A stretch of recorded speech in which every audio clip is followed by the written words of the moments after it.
Welcome to Subramani. This is not a very original kind of stuff.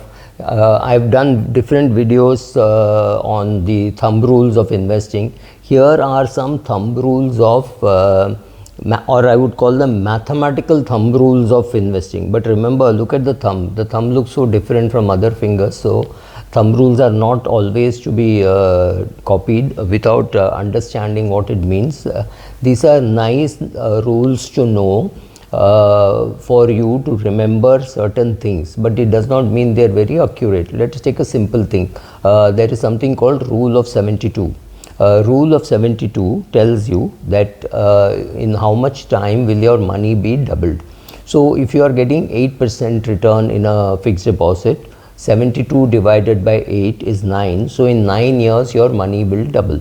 So if you are getting 6% interest, obviously 72 divided by 6 is 12. In 12 years your money will double. So assuming for a minute that your bank gives you 2% interest in the savings bank account, it will take 36 years for that money to double. Now fairly obvious, if you get something like an 18% return in your equities, in 4 years your money should double. Will this happen? I don't know, but this is a rule which is nice to remember. So remember, 8% means in 9 years your money will double. In 12% interest means in 6 years your money will double. This is just approximate, because if you sit down and calculate, it may turn out to be slightly different. But this is quick to think on your feet and be able to give an answer very quickly. That is the purpose. Now, if you know that the rule of 72 is for doubling your money, it's fairly obvious that 144 is the number for you to remember. Let's call it the rule of 144, to know in how much time your money will quadruple, right? So if when will it double twice, right? It's easy to guess. It's 72 and 144 are just double.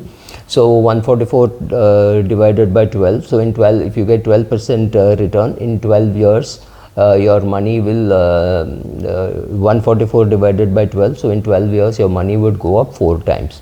That is rule of 144. Now we have seen rule of 2, which is doubling, and 4. So what is the rule for 3 times? That rule is 114. So it is 114 divided by the interest rate.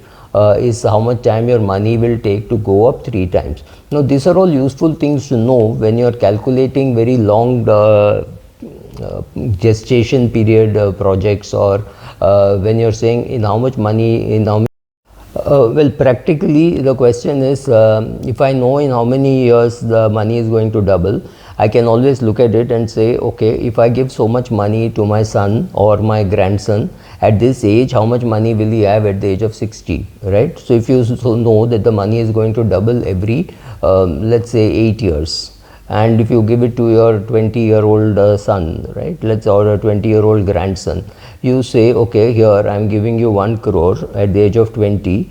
So, so you know every 8 years it is going to double. So 28, 36, 44, 52 and 60. So 5 times it's going to double. 1 crore is going to become 2 crores, 4 crores, 8 crores, 16 crores, 32 crores, right? That is the kind of money that is going to happen, that he will have at retirement. So you think he does not require 32 crores, but he requires, let's say you say he requires 8 crores. So it's fairly obvious, even if you give him 25 lakhs, that should be enough for his retirement, provided it earns 9%, and it fits into this calculation, right? 9% without tax. If it happens, well, even if you give him 25 lakhs at the age of 20 or 25, 22, 23, that should be sufficient for him. I am not even saying anywhere near that is sufficient for his retirement. That depends on case-to-case basis. But I am just saying, so these long calculations can be made very quickly by using these thumb rules, by thinking on your feet. That brings us to another question: how much money do you require for retirement? When you're very young, maybe you're 22, 23, don't even break your head over it. Just think you need $1 million US. So if you're now 22, just think that you need $1 million US, which is about approximately 8 crores of rupees. So you target 8 crores. Don't worry about how much you exactly need. But closer to the retirement, suppose you're 55 years of age and you're spending 1 lakh per month, and you think by the time you're 60 you will be spending 2 lakhs per month, right? So 2 lakhs per month would mean you're going to be spending 24 lakhs a year. 24 divided by 30, this is the retirement rule. 30 times your annual expenses is what you will require. So we said 24 lakhs. 24 into 30 is 7 crore 20 lakhs, right? That's the kind of money that you're going to require for retirement if you are going to be spending 2 lakhs per month at the age of 60. If it is much lesser, then it's fairly obvious you have to have a lesser amount. But this is again a thumb rule. 30 times your annual expenses at the age of 60 is what you require for your retirement. Like rule of 70, there is a rule, like the rule of 72 which we saw, there is another rule called rule of 70. 70 divided by inflation rate is the time in which your money becomes half, right? So let's say India inflation is 7%, then 70 divided by 7, that is in 10 years your 1 crore will be worth 50 lakhs. So for some vague reason you decided to leave it in your attaché at home or in your locker at home, it means that the value has fallen by 5% every year. So 70 divided by 5, in 14 years your 1 crore is worth 50 lakhs or your 10 lakhs is worth 5 lakhs, right? That's what happens. So never leave your money idle, and definitely don't leave your money idle in a high inflation time. Suppose the inflation that you were looking at is say 14%. 14% means in 70 divided by 14 is 5, right? So in 5 years your money is losing half its value. So if the inflation is higher, there is greater reason for you to put money into asset classes which give you inflation beating returns. That is very important. Inflation beating returns are very important. So this rule of 70 tells you that. There's one more rule which is not, which is completely original to me, which I say is a rule for buying a house, is the 3, 20, 30, 40 rule. 3 means your cost of your house should not be more than 3 times your CTC, which people find it very difficult to believe, but that is my benchmark, saying 3 times is what it should be. 20, you should not take a loan beyond 20 years. 30% should be the EMI that you pay for all your loans, right? All car loan, home loan, personal loan, honeymoon loan, whatever it is, the total EMI that you pay should be 30% of the take home pay. So if your take home pay is 1 lakh per month, your EMI should not exceed 30%. Of course, you can make it say 35, 37%, saying, oh, now there is going to be an appraisal, my salary income will go up. Then maybe you could go up to 40%, but you have to make sure that the salary really goes up, otherwise you have to cut down on some of your expenses. So 3, 20, 30, 40. 40 is for the down payment that you make for buying a house. Suppose you're buying a house worth 1 crore, then you should make a down payment of 40 lakhs. Hold your horses. The housing finance, home finance company, mortgage company will not tell you that. They are happy if you make a 5% or a 7% down payment, and they'll say, oh sir, you're a doctor, so for you we will take 0 down payment. You should insist on a 40% down payment, simply because that means there will be lesser burden on you for while repaying, because you have committed less. So in case one person loses a job, other person, or some person, one person, let's say a young couple have bought the house and the girl gets pregnant and it's a little difficult pregnancy and the doctor insists on bed rest, then one income completely falls. So in such cases you will be very happy that you made the 40% down payment instead of the statutory 5% or things like that. Therefore this is a 3, 20, 30, 40 rule, and it works in most cases. Another important rule which people quote, which I am not very particularly fond of, is 100 minus age should be the amount that you have in equity. So if I am 60 years of age, I should have only 40% in equity. Now I am myself a great exception to that. I have something like 90% in equity. So I think this rule is a little antiquated, but it still works. For many people this still works. So if your person does not have too much of a risk taking capacity, he's going to be retired, he doesn't have any great sources of income, then it is very useful to follow this rule. For each person, of course, it depends, asset allocation depends on various other things, but this is a good thumb rule to start with, and then justify why that person can afford to have more equity.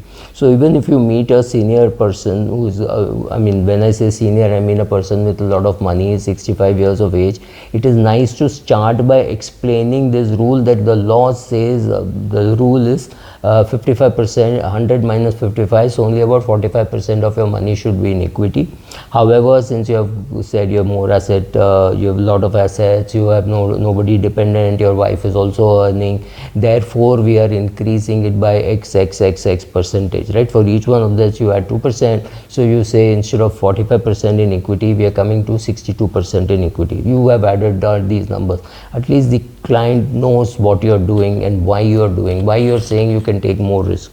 Maybe the person needs to take risk has evaporated, then maybe you need not take risk, right? So, but yes, this is the rule of 100 minus age, which works in many cases. Thank you. There is another rule called the 15-15-15 rule, though I don't agree much. If you invest 15,000 per month for 15 years and it gives you 15% return, you will have 1 crore at the end of 15 years if you are investing 15k per month. Does it work? Well, you can always tweak it a little, saying okay, 20k per month invested for 15 years, assuming it gets 12% return, right? So 20, 12, 15 or 20, 12, 30, whatever you decide on how you want it to be. This rule can be tweaked, but it is nice to know that a 15-15-15 rule is there, which is easy to understand, remember and explain, saying 15,000 SIP for 15 years will make you a crorepati at the end of 15 years. It's easy to remember, so it's easy to talk in a class and say 15-15-15 rule. For somebody that may be saying, oh, 15% is not going to be sustained, it will only be 12, it will only be 8. The question to say, the answer to give for such things is start investing. At the end of the journey, we will find out whether you've got 1 crore, but definitely you will not have 12 lakhs, right? You will have a number very close to 1 crore. That's important. Then there is this, how much insurance do you need? Again, it depends on the person to person, how much is the husband earning, how much is the wife earning, how old are the children, have they started earning, right? All these things. But still a simple thumb rule is 10x your income, right? So you ask somebody how much insurance do you need, so he'll say 10x your income. Of course, 10x your income is not a bad answer for somebody earning say 5 lakhs or 10 lakhs at the age of 22, 23, 25. For them 10 lakhs means 10 times means 50 lakhs of insurance. That's a good thing to do. But for somebody who is say 52 years of age or 55 years of age, let's say 55-year-old husband and wife, husband is a vice president in a bank, wife is a doctor, 2 children, both have finished their education and they're not financially dependent on him or her. Parents are no longer alive, they have died. So given these circumstances, do they even need any insurance? The answer is no. But what happens if he has or she has bought a clinic and she is given a 5 crore guarantee, bank guarantee, and her net worth is only about 6 crores. So you don't want that wiped out because something going wrong. Then yes, she needs a 5 crore term insurance. It's got nothing to do with 10 times her income, right? So some of these rules like 10x your annual income or even 20x your annual income, depending on the number of dependents, etc. These are good rules for you to remember. But I remember that when you are actually implementing it, this is a good place to start, saying so the rule is 10x. However, in your case, since your wife is also working, since your daughter is also just started working and nobody is financially dependent, blah blah blah, therefore you need so much insurance. However, you have a car insurance, you have a car loan and you have a home loan, so the term insurance cover that we are taking has to cover those loans, right? So you arrive at that correct answer, but you start with this answer because the end of 2 years or 3 years the client is going to remember saying, oh yeah, I remember him saying that I need 10x my income. He may not remember why this rule is there, but he'll definitely remember the rule itself, right? Insurance is 10 times Yeah.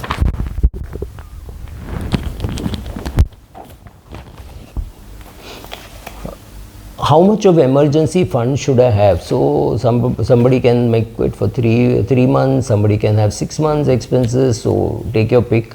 But largely, depending on how scared you are of life, make the big number little bigger than what you would have otherwise done.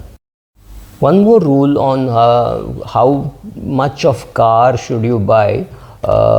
We also had how much of housing that you should buy, which is 30-20 30-40 rule. Similarly, for a car, it should be 50% of your gross income or net income for the year. So if you're earning 1 lakh per month, your car should be worth 6 lakhs, right?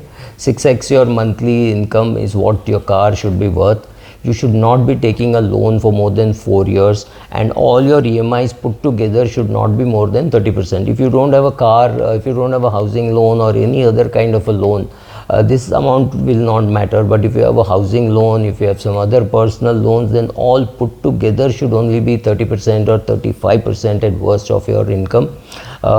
You can always say, oh, next year I'll get a hike and this will get taken care of. What happens if you don't get a hike? So don't use forward income just to justify whatever you're doing. This is ideal.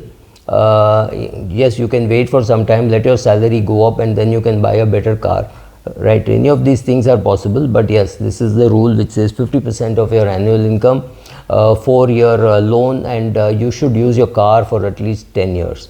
I would put either a working your mileage limit or the number of years limit, but yes, using your cars well for 10 years is worthwhile. It's perfectly possible for you to buy a 2-year-old car and use it for next 8 years. That might be even be cheaper. So just check out what suits you. But yes, this is one of the rules that we have, saying all your EMI put together should not exceed 35%. Now, if I'm a banker and not looking at the full picture, I need to understand that all my EMIs put together, one home loan from X bank, one car loan from Y bank, one housing loan from H bank, right? So if you have all this consolidated, check out whether it is whether all the EMIs put together is less than 35% of your annual income. Thank you.